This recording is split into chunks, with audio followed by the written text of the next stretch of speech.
Sanches, ele mandou aqui: o que seria a blasfêmia contra o Espírito Santo? E como saber que eu não a pratiquei? Uma parte de mim não se importa com nada da Bíblia, mas eu vejo pregações e li uma vez a Bíblia e fico incomodado. Por favor, me tire essa dúvida.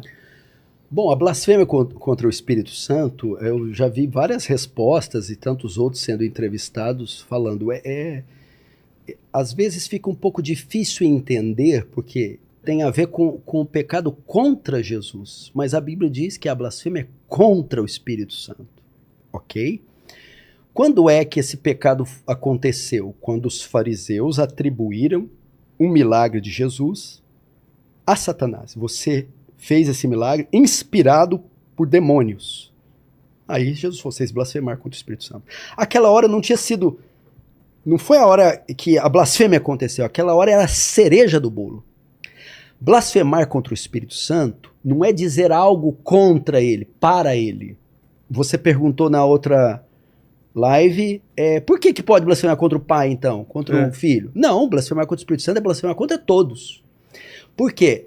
É blasfemar contra a obra dele. A obra inclui Deus, inclui ele, inclui o Evangelho. O que é isso? Os fariseus tiveram provas claras que Jesus era o Filho de Deus. E rejeitaram continuamente isso. Rejeitaram os milagres. Viram? O cego não via há 40 anos, agora passou a ver. Eu vi ele multiplicar pães e peixes para 5.000 homens, fora mulher e crianças. Vamos colocar aí 15 mil no mínimo. Eles viram Lázaro ressuscitar esse homem. 4 dias, já cheira mal. O que é isso? Está em estado de decomposição. É impossível ele ter saído senão por um milagre. Eles viram. Tinham provas. Nesse momento, o Espírito Santo estava atuando, porque é o Espírito Santo que vem no nosso coração revelar Jesus. E eles bloqueando. Ao ponto de quando ele fez o milagre, você faz por Beelzebub. Pronto, pecou contra o Espírito Santo. A rejeição foi tanta de Cristo que culminou vocês atribuírem o milagre dele ao demônio. Como que alguém peca contra o Espírito Santo? Quando alguém rejeita Jesus, rejeita a Bíblia, rejeita o Evangelho, continuamente blasfema, escarnece, deliberadamente, conscientemente, chega um ponto, agora você atingiu o pico, você não tem mais perdão, você pecou contra o Espírito Santo. Só vai num culto, ouve a palavra, lê a Bíblia, e ela vê claramente, é Deus, é Deus, é Deus, não, a ponto de blasfemar. E não tem perdão. Não, esse não. E nem ela quer perdão. Você quer ver uma prova? Quem aqui na passagem que eu citei, que Jesus citou, que blasfemou contra o Espírito Santo? Quem foram? Que atribuiu o milagre dele ao demônio? Quem foram esses? Que Jesus disse, vocês pecaram contra o Espírito Santo. Eu estou te fazendo a pergunta. Tá. Os fariseus? Os fariseus. Vamos lá. Você falou, não tem mais perdão? Eu falei, nem querem. Então isso foi bem antes da crucificação. Jesus ainda deu outras provas para ele. O que ele fez? Fez mais milagre. Morreu. E você quer ver outro milagre maior? Que ele era Deus, que eles poderiam ter falado. Agora a gente crê. Ele ressuscitou. O que os fariseus mandaram fazer? Subornem os guardas para falar que veio alguém aqui e roubou. Olha como eles estavam duros. A prova é que quando ele disse lá no outro capítulo que eles blasfemaram, que eles não tinham mais perdão, o fato é que mesmo eles vendo a ressurreição, ainda mandaram subornar os guardas. Porque poderia ter sido ali um momento, ou um milagre, agora eles convertem, quer ver? Não. Nem vendo. E por que eles subornaram? Olha que coisa tremenda. Porque de fato eles sabiam que ele tinha ressuscitado. Porque não precisava subornar. Eles acreditavam que ele tinha ressuscitado. E até isso rejeitaram. Olha que coisa incrível, Vilela. Aí isso o rapaz está perguntando, não gosto tanto da Bíblia, mas vou. Não. Com certeza esse indivíduo não blasfemou contra o Espírito Santo. Ninguém que blasfema perde o sono, fica com medo. Se pergunta. Ninguém. Quem blasfema não está nem aí com Jesus.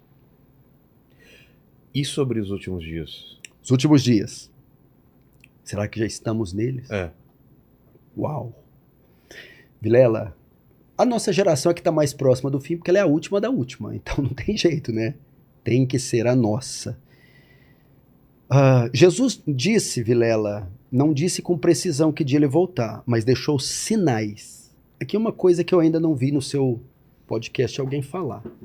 Todo mundo quando fala de sinais, terremotos, guerra, tal, não. Existem duas categorias de sinais da volta. Sinais de certeza, é certeza que ele vem, ele não mentiu, ele vai voltar. E sinais de proximidade, de iminência. 2 sinais. Quais são os sinais de certeza? Mateus 24.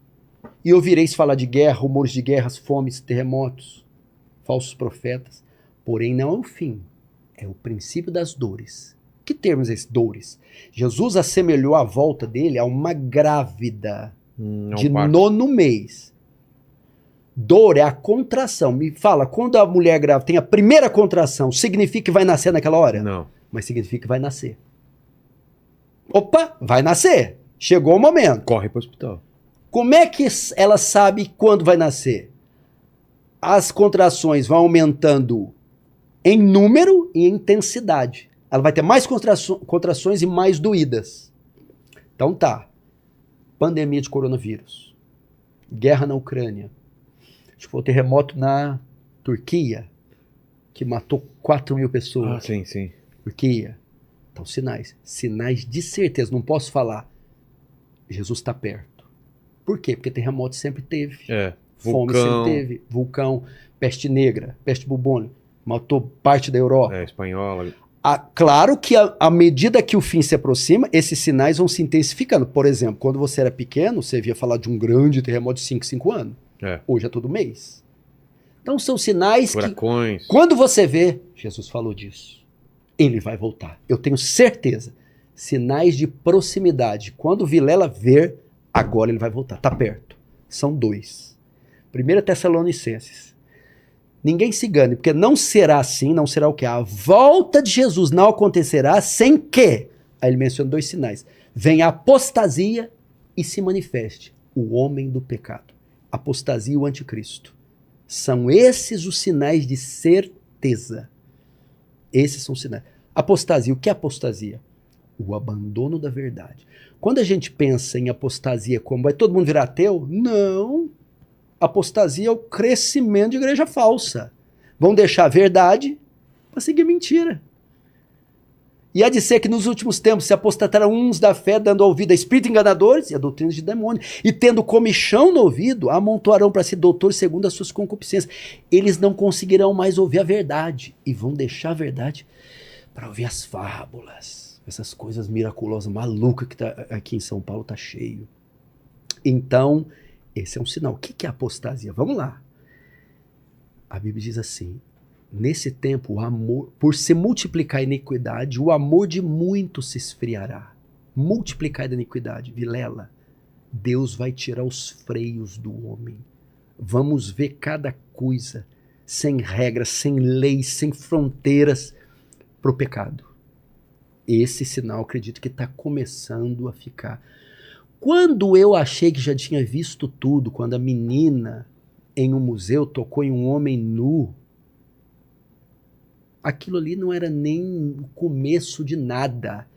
As aberrações que estamos vendo. O que é? Multiplicar a iniquidade, o pecado ia se alastrar. O amor se esfriaria. Que amor? O amor ao próximo e o amor a Deus. Os homens seriam sem afeições, Vilela. Os homens seriam como animais. Os homens se tornariam essas pessoas desenfreadas, sem regras e sem leis. Que é o que está acontecendo. Imagina quando aprovou o aborto, foi na Argentina, as pessoas saíram às ruas, festas, fogos, para comemorar a morte dos inocentes. Que isso? Que sociedade é essa, meu Deus? Agora está sendo votado aí para até 12 semanas. Por que não então espera tirar teu parto, pega um pau e mata? Que isso?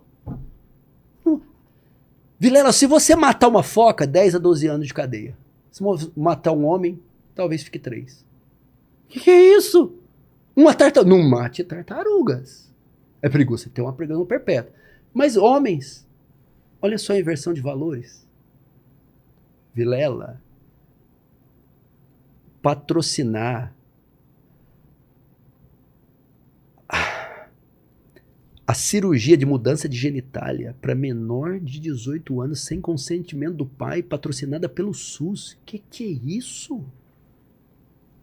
Claro, todo mundo tem direito de fazer o que quiser com a vida e com o corpo. Mas uma criança que não sabe decidir nada e sendo patrocinada